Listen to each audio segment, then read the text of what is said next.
Preclinical trials. 1. What do you think? Have you ever had to take a medicine to treat an illness? Have you ever wondered how researchers determine if the medicines you take are safe or not? 2. Preclinical trials and clinical trials are the processes by which scientists test drugs and devices to see if they are safe and effective. 3. What is a preclinical trial?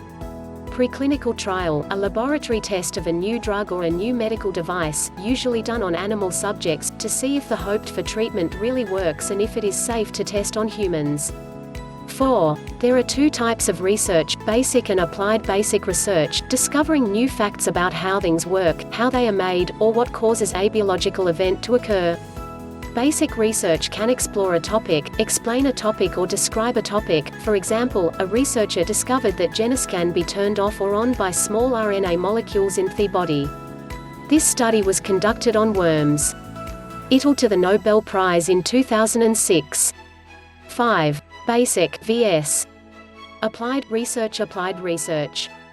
Taking the information discovered in basic research and investigating how to use it to treat and prevent sicknesses. Example, a researcher uses the information about turning genes segment or DNA off and on to find a drug that is many such segments act ACEs to turn off genes that cause genes, diseases and disorders in humans. 6. Where do we get new ideas for research? Ideas come from all kinds of scientists and medical professionals who do research in universities, government labs, and in corporations. 7. Take a minute to discuss, what is a preclinical trial?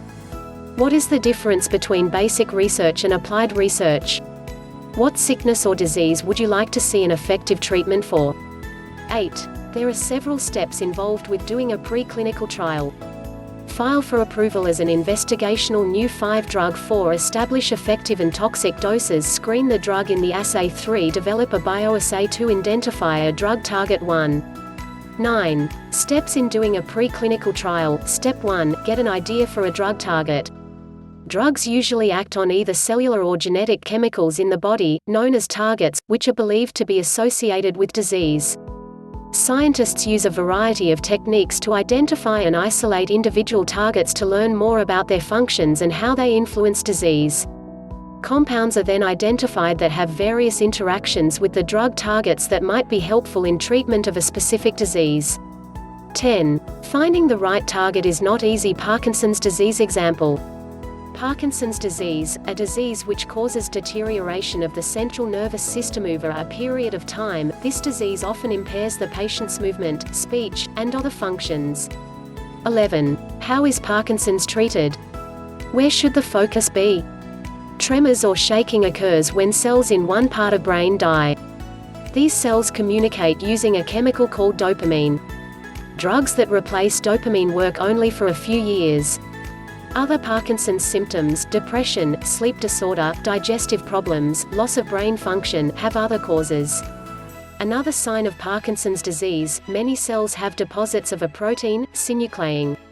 4 drug companies are developing drugs to counter synuclein, even though nobody knows if it is a cause or a consequence of Parkinson's. Synuclein could be like a tombstone, a marker, not a cause of cell death. 12. Drugs target specific points in biochemical pathways. Biochemical pathways are series of chemical reactions occurring within a cell. In each pathway, a principal chemical is modified by chemical reactions. Examples of different types of biochemical pathways: A, B, C, D, E, B. Any step in the pathway, for example from A to B, or B to C, might be a target for the right DC drug. *C slide note. 13. Steps in doing a preclinical trial. Step 2. Develop a bioassay. A bioassay is a live system that can be used to measure drug effect.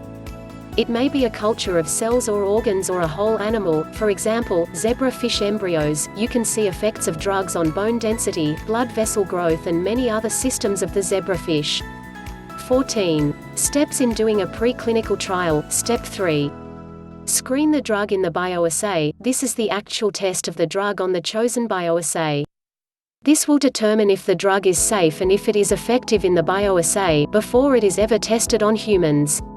15. Steps in doing a preclinical trial. Step 4. Establish what dosage amount of the drug is safe and what dosage amount of the drug is toxic. Most drugs have a toxic level or an amount at which the drug will become harmful instead of helpful.